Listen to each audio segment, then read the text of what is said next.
The Atlantic wall has been penetrated. There, after the first assault, the Allies clung precariously to a few beaches. But now they have a solid foothold on Fortress Europa. Men and material have poured on to the newly won beachheads with every favorable tide, and on some unfavorable ones. The Allied command has announced that the Battle of the Beaches is complete. The tremendous offensive was bitterly contested.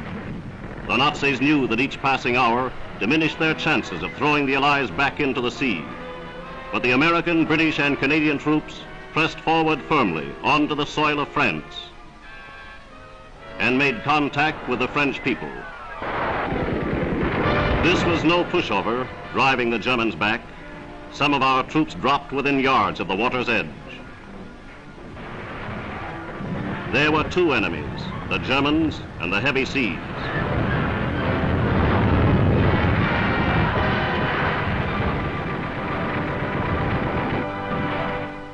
German prisoners were taken almost at once.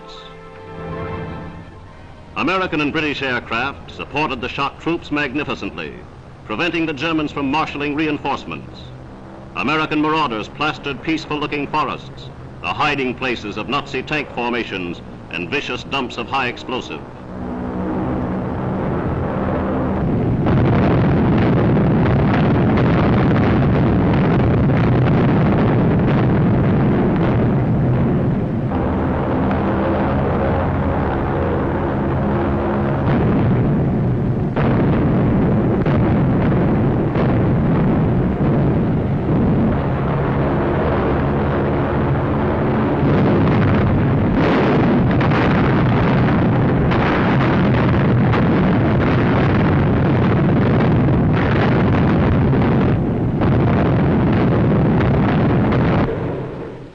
With beaches free of enemy fire, the Allies streamed heavy equipment ashore.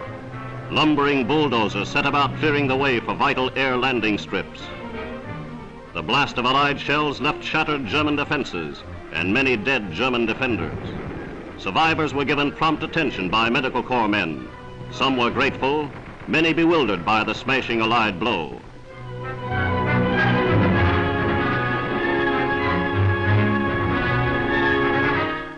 Doughboys and Tommies pushed forward yard by yard into the villages and small towns.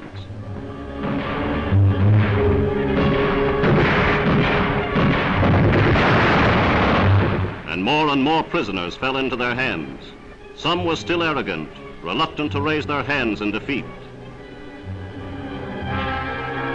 Landing craft carried the captives back to England. This then is Hitler's invasion of Britain. They come now, defeated men, to the confinement behind barbed wire.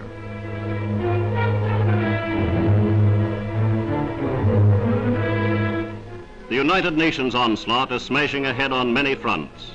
Here in Rome, American General Clark, commanding the Allied victors, watched his men march into the city.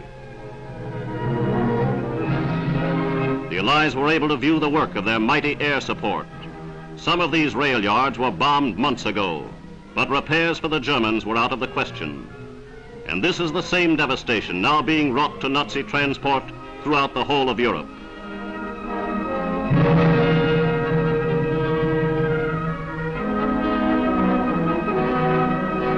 In their triumphal entry into the Eternal City, United Nations troops move past great monuments of antiquity. The long history of the ancient city has seen few more joyous events. The liberators were acclaimed with ecstatic fervor. Rome is the first great capital to be freed from the enemy.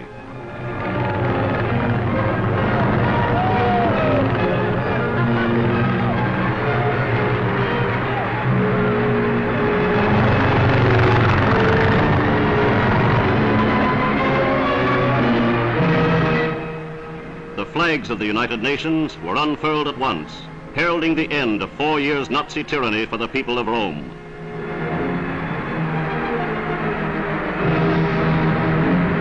And here is the balcony of Piazza Venezia, where Mussolini once harangued his people. But suddenly there is excitement in the square. A bomb has been thrown into the former German headquarters. The Italian people discover that Quislings were hiding inside.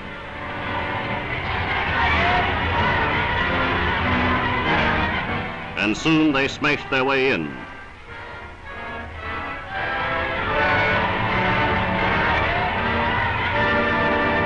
The traitors who collaborated with Germany find little forgiveness in the hearts of the people.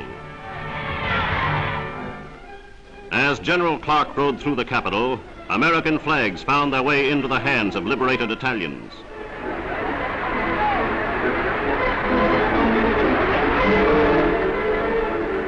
General Join, brilliant commander of the victorious French armies, went up to the familiar balcony with the American commander. Then the drama shifted to St. Peter's. His Holiness the Pope was about to speak, and nearly 500,000 packed the historic square.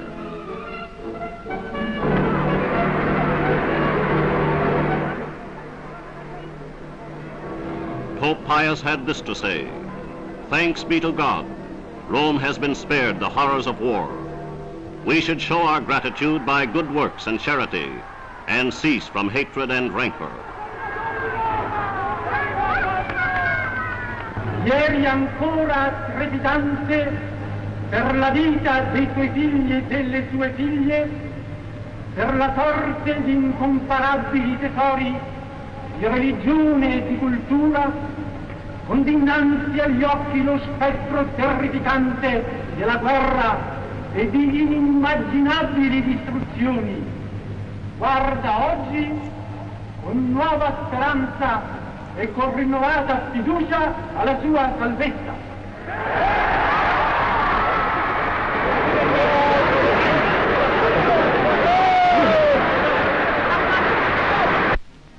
Back in the English Channel, great convoys of troops and reinforcements continued to move toward the beaches of Normandy.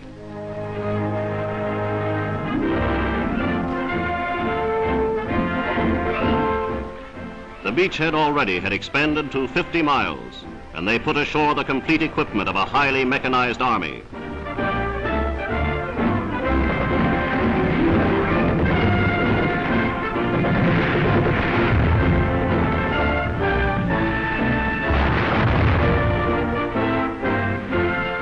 Pinpoint shooting put numbers of Nazi tanks out of action, and in the skies, bombers and fighters maintained cover for the ground forces below.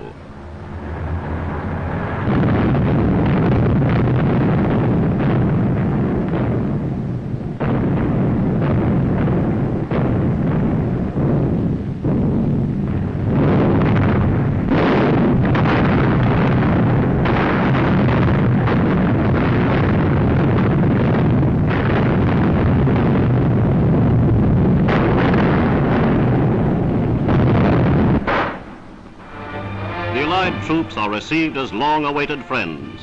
Peasants show them the way, warn them where to expect mines, and give all possible help.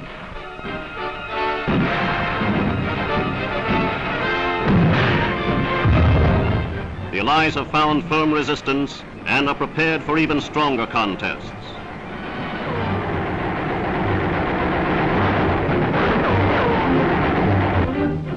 Less than a week after the initial landings, we had taken 10,000 prisoners.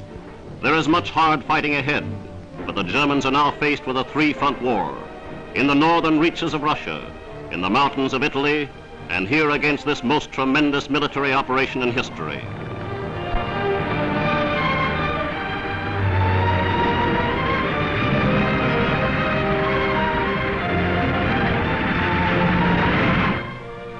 Among those witnessing the beachhead operation was the Supreme Allied Commander, General Eisenhower.